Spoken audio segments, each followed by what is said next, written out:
Hello बच्चों, नमस्ते। आप सब मुझे जानते हैं, जो बच्चे ऑलरेडी मुझे पुराने टाइम से जान रहे हैं, जो बच्चे पहली बार ये चैनल देख रहे हैं, पहली बार मेरा वीडियोस देख रहे हैं, सबको नमस्कार and welcome to the Vinku family. My name is Kumar and I am your educator, I am also a content creator. और आज का जो वीडियो होने वाला है this is slightly different from our academic videos. Basically thumbnails और डिस्क्रिप्शन से आपने समझ लिया होगा कि आज के सेशंस के अंदर हम ये जानेंगे कि नोट मेकिंग हम कैसे करें। ये बहुत इंपॉर्टेंट चीज़ है और बहुत टाइम से आप लोगों की रिक्वेस्ट है कि भैया ये बताओ यार, भैया नोट मेकिंग कैसे की जाए ना, नोट्स कैसे बनाया जाए। तो आज का जो सेशन होने वाला 3 सेक्शंस में होगा। बेसिकली सबसे पहले हम ये जानेंगे कि नोट्स क्यों बनाया जाए, क्या इंपॉर्टेंस है, दूसरी क्या रिक्वायरमेंट है नोट्स की, और थर्ड पॉइंट एक एग्जाम्पल के साथ मैं आपको सिखाऊंगा कि नोट्स कैसे बनाने हैं। तो आपको एक नोट्स बना के दिखाऊंगा, ठीक है। तो बिना कोई वक्त गवाए हम सीधा जंप करते हैं हमारे बोर्ड के ऊपर। इस बारे में ऑलरेडी आप लोगों को बहुत सारी नॉलेज होगी, ऑलरेडी आप लोगों ने बहुत सारी यूट्यूब की वीडियोस वगैरह देखी होंगी, यहाँ वहाँ से आपको बहुत सारी इन्फॉर्मेशन पता चली होगी। बट जो चीज़ मैं आपको बताने वाला हूँ, जो ट्रिक नहीं, जो तरीका मैं खुद यूज़ करता हूँ नोट मेकिंग के अंदर, मैं आज पर्टिकुलरली उसके ऊपर डिस्कस करने वाला हूँ, ठीक है। और वो ट्रिक है हमारी RRC, जिसे मैं कहता हूँ read, then research and then create, ठीक है। तो ये हमारा RRC, बस ये 3 फैक्टर है जिनका इस्तेमाल करके मैं अपनी नोट मेकिंग बनाने में यूज करता था, ठीक है। बट नोट मेकिंग से पहले सबसे पहले इंपॉर्टेंट बात आती है कि नोट्स बनाए क्यों जाए, ठीक है। नोट्स होते क्या है, देखो बात करें तो नोट्स है बेसिकली हमारे क्या है, कलेक्शंस, ठीक है। कलेक्शंस किस चीज के कलेक्शंस की, जो चीज भी हम रीड आउट करते हैं उनको एक ब्रीफ और समराइज तरीके से शॉर्ट फॉर्म में बना के रखना, दैट इज नोट्स। क्योंकि होता क्या है, एग्जाम के टाइम में हम पूरी बुक्स तो रिकॉल नहीं कर सकते, ठीक है। सबसे पहली बात तो एग्जाम के टाइम में या जब हमें रिवीजन करना होगा तो पूरा चैप्टर हम रीड आउट करें वर्ड बाय वर्ड, वो ना तो इंटरेस्टिंग होता है और ना ही हमारे लिए पॉसिबल हो पाता है। तो उसके लिए जरूरी है कि हम क्या करते हैं, हम नोट मेकिंग करते हैं। हम अपनी चीजों को बहुत संक्षिप्त, बहुत समराइज तरीके से उनको हम एक जगह शॉर्ट आउट करके रखते हैं, सो दैट कि जब हम उन्हें रिकॉल करना चाहें तो हम इजिली उन्हें रिकॉल कर सके। That why notes is very important, ठीक है। तो नोट बेसिकली हमारा कलेक्शंस हो गए। बात ये आती है, प्रॉब्लम ये आती है नोट मेकिंग को लेके बहुत सारी कंफ्यूजन है। कंफ्यूजन क्या है, सबसे पहले कंफ्यूजन आती है बच्चों को लैंग्वेज में, ठीक है। देखो मैं बताता हूँ, बहुत सिंपल तरीके से बता रहा हूँ कि नोट बनाने का जो तरीका होता है ना, वो ये होता है कि नोट्स आपकी लैंग्वेज में होना चाहिए। अब लैंग्वेज का मतलब ये नहीं कि आपने बुक से रीड किया और एज इट इज आपने बुक से प्रिंट कर दिया। देखो मैं जो आपको नोट आज बनाने वाला हूँ वो बहुत इंटरेस्टिंग होने वाला है। नोट से आपको बेसिकली क्या होता है, आपको कोई टॉपिक को रिकॉल करना है, आपको फटाक से रिकॉल करना है, उसको देखते के साथ बहुत इजीली आपको समझना चाहिए। तो जो तरीका आप यूज करते हो, जिस वर्ड्स का इस्तेमाल आप कर सकते हो, आप उस तरह के शब्दों का इस्तेमाल करें, ठीक है। वो हम नोट बनाएंगे तो हम प्रोसेस में समझेंगे।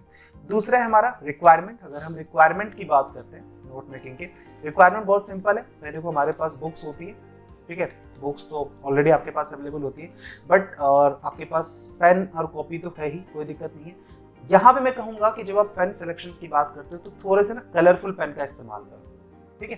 कलरफुल पेन का इस्तेमाल करना जरूरी क्यों है मैं बता रहा हूँ, क्योंकि नोट्स अगर बहुत कलरफुल तरीके से होते हैं, ठीक है, डायग्राम्स दिखते हैं, इमेजेस दिखती है, कलरफुल पेन होते हैं, स्केच पेन होते हैं, तो एक तो वो देखने में बड़े अट्रैक्टिव होते हैं और ना बोरिंग सा नहीं लगता।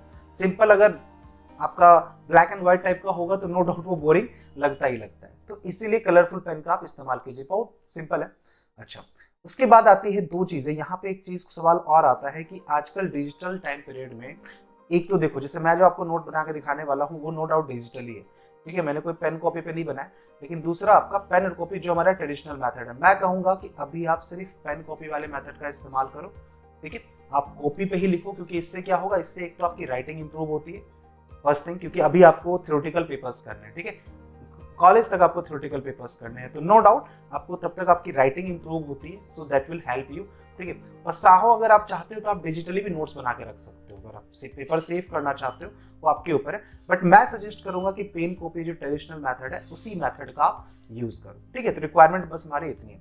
और उसके बाद आता है हमारा एग्जाम्पल, ओके। तो ये सिंपल चीज है, ठीक है। अब हम सीधा जंप करते हैं फाइनल प्रोसेस पे, टाइम नहीं लेंगे ज्यादा, सीधा जंप करेंगे हम फाइनल प्रोसेस पे कि एक एग्जाम्पल से समझेंगे जरा कि नोट्स कैसे बनाए जाते हैं। अब जो टॉपिक है, जिस टॉपिक पे मैं आपको नोट्स बना के जिस टॉपिक में मैं आपको नोट्स बना के दिखाने वाला हूँ, वो टॉपिक है अपना रॉलेट एक्ट, ठीक है। क्लास 10th का हिस्ट्री का चैप्टर है नेशनलिज्म इन इंडिया, और यहाँ का एक टॉपिक मैंने पिक किया है विच इज रॉलेट एक्ट। तो देखो बात आती है, सबसे पहले मैंने क्या कहा था पॉइंट में, रीड, ठीक है। तो आप नोटिस करो, ऑलरेडी जब मैंने नोट्स बनाया, नोट्स बनाने से पहले मैंने इस टॉपिक को थ्रू आउट रीड किया है। ओके, अब रीड करना इंपॉर्टेंट है, नो डाउट। अब रीड करने के बाद क्या करना है, रीड करने के साथ साथ आप नोटिस करो जो भी इंपॉर्टेंट पॉइंट्स थे, ठीक है, जो स्ट्रोक पॉइंट्स जिनको कहते हैं, बुलेट पॉइंटर हम कहते हैं उस टॉपिक के, उसको मैंने ऑलरेडी हाईलाइट कर दिया है। तो ये आप भी करोगे पेंसिल से, स्केच से, जैसे भी आप कंफर्टेबल हो। हमें क्या करना है, जब हम टॉपिक रीड करेंगे साथ साथ उनको हम हाईलाइट करते हुए चलेंगे। देखो बेटा, एक चीज बहुत इंपॉर्टेंट है, देखो नोट्स ना आपको कहीं से भी मिल सकते हैं, ठीक है, बहुत जगह अवेलेबल है नोट। लेकिन नोट्स अगर आप खुद से जब नोट्स बनाते हो ना, तो उस प्रोसेस में आप क्या करते हो, आप कुछ इतना ज्यादा एक्स्ट्रा आपका एफर्ट लगता है, और उसको बनाने के प्रोसेस में वो टॉपिक इतने अच्छे तरीके से आपको समझ में आ जाता है कि आपको फिर कभी भी दूसरे नोट्स की या कभी दोबारा उसको देखने की जरूरत नहीं पड़ती। दैट्स वाई अपने हाथ से बनाई हुई चीजें आपको हमेशा याद रहेंगी, ठीक है। लेकिन अगर कोई दूसरा आपको नोट बना के देता है, मैं आपको नोट्स बना के दे दूंगा, तो उसमें इतना मजा नहीं आएगा। तो मैं इसीलिए जोर देता हूँ कि आप खुद के नोट्स बनाओ, और चैप्टर बाय चैप्टर, देखो एक साथ पूरे चैप्टर की नोट्स बनाने की जरूरत भी नहीं, हम चैप्टर को टॉपिक बाय टॉपिक करके नोट्स बनाएं, ठीक है। एक दिन में जरूरी नहीं कि पूरा चैप्टर बनाए, एक दिन में, वीक के अंदर जो भी है डिसाइड करें, अच्छा जिस टॉपिक के ऊपर बनाना है, जिस टॉपिक के ऊपर बनाना है। लेकिन जैसे जैसे आप पढ़ाई कर रहे हो टॉपिक बाय टॉपिक, तो आप साथ साथ बनाते हुए चलो, ठीक है। तो हमने क्या किया, हमने रीड किया और हमने इंपॉर्टेंट पॉइंट्स को हाईलाइट कर लिया, ठीक है। जिसमें मैंने रॉलेट एक्ट के बारे में जो चीजें थी, भाई 1919 में ये रॉलेट एक्ट आया था, ठीक है। इसको पास किया था इंपीरियल लेजिस्लेटिव काउंसिल ने, जिन्हें हम ILC कहते थे, जो ब्रिटिशर्स की काउंसिल्स होती थी, ठीक है। और इसको अपोज किया था इंडियन मेंबर्स ने। अब इस एक्ट के अंदर क्या था, इस एक्ट के अंदर बेसिकली बात ये थी, अगर आपको ऑलरेडी पता होगा, क्या किया, खुद को एक पावर दे दिया। क्या पावर दी थी, बेसिकली ये पावर दे दी कि वो किसी भी पॉलिटिकल पर्सन को डिटेन कर सकते थे for the next 2 year on just the basis of doubt, ठीक है। सिर्फ डाउट के बेसिस पे, भाई उस पर शक हुआ, उसको 2 साल के लिए उठा के वो जेल में रख सकते थे, ठीक है। अब 2 साल तक उस पर ट्राई चलता रहता बिना किसी सबूत के। इतनी ही चीजों पर है। देखो यार, मैं जब नोट्स बनाता था, तो मैं नोट्स बनाने के लिए मैं बता रहा हूँ, मैं सिर्फ, मुझे ये सेटिस्फाइड नहीं करती थी जितनी बुक के अंदर दी गई है ना, दैट इज नॉट सफिशिएंट। देखो, किसी भी टॉपिक को समझने के लिए बहुत जरूरी इस टॉपिक का निचोड़ होना चाहिए, और आप जिस टॉपिक को जितना डीप से आप जानोगे ना, आपको वो टॉपिक उतना ही ज्यादा क्लियर होगा। अब मैं क्या करूंगा, मुझे रॉलेट एक्ट बस इस पैराग्राफ में इतनी ही इन्फॉर्मेशन दी गई, तो मैं इतने तक नहीं रुकूंगा। नाउ नेट है, इंटरनेट है, आई विल गो, फटाफट जाऊंगा, गूगल पे जाऊंगा, ठीक है, गूगल पे जाऊंगा, मैं सर्च करूंगा रॉलेट एक्ट के बारे में कि अच्छा वो किसने किसने बनाया। जैसा कि आप स्क्रीन पे देख रहे हैं, रॉलेट एक्ट के बारे में मैंने थोड़ी सी और इन्फॉर्मेशन कलेक्ट करी, ठीक है, कि भैया अच्छा सर सिडनी रॉलेट ने ये बनाया था, वेरी गुड।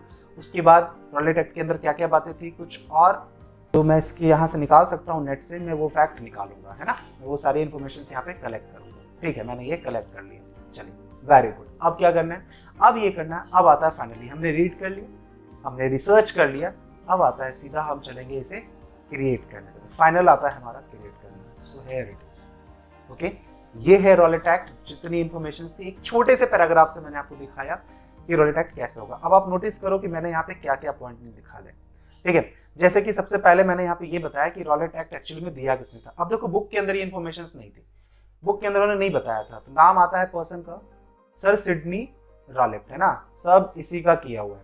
आप नोटिस केयरफुली तो आप देखोगे मैंने यहाँ पे कुछ ना हिंदी जैसे टर्म्स का इस्तेमाल किया। पता है ये क्या होता है, देखो एग्जाम में आंसर हम लिखेंगे अपनी लैंग्वेज में, वी नो दैट, हमें इसे समझना है जितना आसानी से हम समझ सकते हो, तो सब इसी का किया हुआ है, ठीक है। कुछ इमेज, कुछ पिक्चर्स, इस तरह की, देखो पिक्चर्स का बहुत इंपॉर्टेंट रोल होता है। अगर आप इमेज के थ्रू किसी चीज को समझते हो ना, तो ब्रेन बहुत जल्दी उसे कैच करता है।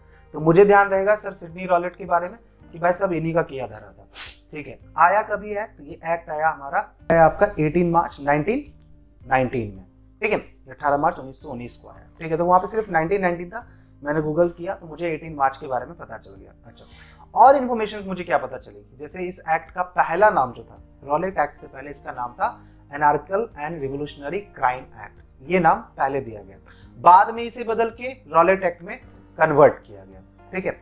अच्छा, फिर इसमें जो बातें कही गई उस बातों पे देंगे कि इसमें जो प्रोटेस्टर थे उनको 2 साल के लिए जेल में रखना था विदाउट एनी ट्रायल। अब आप नोटिस करो, मैंने यहाँ पे हाईलाइट जानबूझ के किया है कि मैंने टर्म यूज किया कि जेल में रखना था। देखो, मुझे मेरी लैंग्वेज में मुझे समझ में आना चाहिए कि उसमें अंदर क्या बात है, इसलिए मैंने उसको बिल्कुल अपने हिंदी और इंग्लिश, जिसे हम कहते हैं इंग्लिश लैंग्वेज, मैंने उसका इस्तेमाल करके किया। अगर आप कंफर्टेबल है कंप्लीटली इंग्लिश में, तो आप कंप्लीटली इंग्लिश में करो, ठीक है। बट जो बच्चे नॉर्थ इंडिया से, जैसे कि हम बिलोंग कर रहे हैं, तो हमारे लिए ये ना हिंदी और इंग्लिश का जो मिक्सचर होता है ना, बहुत ईजी हो जाता है उन चीजों को समझना, ठीक है। तो ये जेल में रखा गया 2 महीने 2 साल के लिए ट्रायल के लिए। चलो ये वाली बात भी हमने मेंशन कर दी। अच्छा, एक बात और पता चली कि ये रॉलेट एक्ट जो था बेसिकली ये आपको डिफेंस ऑफ इंडिया एक्ट था 1915 में, उसको रिप्लेस करने के लिए आया था। ठीक है, उसको रिप्लेस करने के लिए एक्ट बनाया गया। और फाइनली इस एक्ट का इंपैक्ट क्या हुआ तो वो हमें पता है जब हम चैप्टर करते हैं जलियांवाला बाग वाला इंसिडेंट, जो कि 13 अप्रैल 1919 को हुआ। तो ये जो इंसिडेंट था बेसिकली जब ये रॉलेट एक्ट आया था उसके बाद लोगों ने प्रोटेस्ट करना स्टार्ट किया और उस प्रोटेस्ट का ही कंक्लूजन निकला, ठीक है, कि आपका जलियांवाला बाग जो इंसिडेंट है वो इस एक्ट की वजह से हुआ। वो बात हम चैप्टर के अंदर करेंगे। बट थिंग इज दैट कि देखो यहाँ पे जो बातें हैं, हिस्ट्री है तो डेट इज इंपॉर्टेंट, वो हमने लिखा, पर्सन इज इंपॉर्टेंट, वो भी हमने लिया, लैंग्वेज जो है वो हमने इंग्लिश लैंग्वेज का इस्तेमाल किया सो दैट कि ये इजी हो जाए, और हमने कुछ फनी इमोजीज एंड पिक्चर्स का इस्तेमाल किया so that we can relate it. ठीक है, अब आप कॉपी में है तो भी इसे नोट डाउन कर सकते हो। देखो ये इतना कलरफुल लग रहा है ना, अब मुझे ये बस कितना इजी हो जाएगा बताओ, ये आपके लिए इजी है ना, इसको हम रीड आउट करके आसानी से कर सकते हैं। बस इतना ही था नोट मेकिंग के अंदर बच्चे, ठीक है, इतना ही था नोट मेकिंग के अंदर। अब आपसे बस इतना अनुरोध है कि अगर आपको ये अच्छा लगा हो नोट मेकिंग तो जरूर आप इसे लाइक करें, शेयर करें, सब्सक्राइब करें। बेटा ये बताना कि जो प्रोसेस है जो मैंने आपको बताया वो आपको कितना अच्छा लगा, और हाँ साथ ही साथ जो ये रॉलेट एक्ट वाला जो नोट्स मैंने बना के दिए ये आपको कितना अच्छा लगा। और अगर आप चाहते हो कि इन फ्यूचर अगर चाहते हो कि मैं ऐसे ही नोट्स, देखो मैंने अभी तक कहा था कि मैं नोट्स लेके आऊंगा बट मैं नोट्स लेके नहीं आया, तो मैंने सोचा कि एक बार आपको एक सैंपल भी दिखा दिया जाए, साथ ही आपको समझा भी दिया जाए कि नोट कैसे बन सकते हैं। तो ये सैंपल है फाइनली हमारा। अगर आप चाहते हो कि इस तरह के नोट्स आपको ईजी लग सकते हैं, नो डाउट ये ईजी तो है, बट आपको अगर लगते हैं सो दैट कि मैं chapter by chapter SST science के जो नोट्स हैं मैं इसी तरह के फॉर्मेट में आपको टॉपिक बाय टॉपिक आपके साथ शेयर करूं और अपनी वेबसाइट पे अपलोड करूं, तो आपका जो भी सजेशन है आप कमेंट में जरूर बताइएगा। तब तक के लिए मुस्कुराते रहिए, वीडियो अच्छी लगी हो लाइक करेंगे, शेयर करेंगे, सब्सक्राइब करेंगे। बाकी सारी क्लास की इन्फॉर्मेशन के लिए डिस्क्रिप्शन में आपको वेबसाइट है, वहां जाके जरूर साइन अप करें, और खासकर जो हमारा टेलीग्राम ग्रुप और जो चैनल है वो जरूर ज्वाइन करिएगा। टेलीग्राम ग्रुप चैनल इसलिए बार बार मैं जोर देता हूँ क्योंकि कई बार जब क्लासेस नहीं होती हैं, ठीक है, कई बार मैं क्लासेस नहीं ले पाता कुछ भी चीज़ से, बट मैं टेलीग्राम चैनल और ग्रुप के थ्रू आप लोगों से पर्सनली कनेक्ट रहता हूँ। तो ऐसा मतलब ये नहीं कि अगर क्लासेस नहीं हुई हैं, सेशंस नहीं हुए हैं तो आपको कोई और कंटेंट नहीं मिलता। कंटेंट हर तरीके से मिलेगा, ठीक है, आपको टेस्ट सीरीज मिल सकती है, क्वेश्चन पेपर मिल सकते हैं, तो वो सारी इन्फॉर्मेशन वहाँ मिलती है। डिस्क्रिप्शन में सारी इन्फॉर्मेशन है वीडियो की डिटेल में। बाकी ऐसी और भी वीडियोस जो आप चाहते हो कि मैं इस तरह की टॉपिक के ऊपर बनाऊं तो वीडियो के कमेंट सेक्शंस में जरूर बताएं अपने सजेशंस, जो भी टॉपिक है जो आप चाहते हो बेटा मैं उस टॉपिक के ऊपर नेक्स्ट टाइम उस पर वीडियो बनाऊंगा। फिलहाल के लिए रखेंगे हम इतना ही, मिलेंगे सेशंस के अंदर। Till then take care, bye bye and जय हिंद। सब्सक्राइब करना मत भूलिए।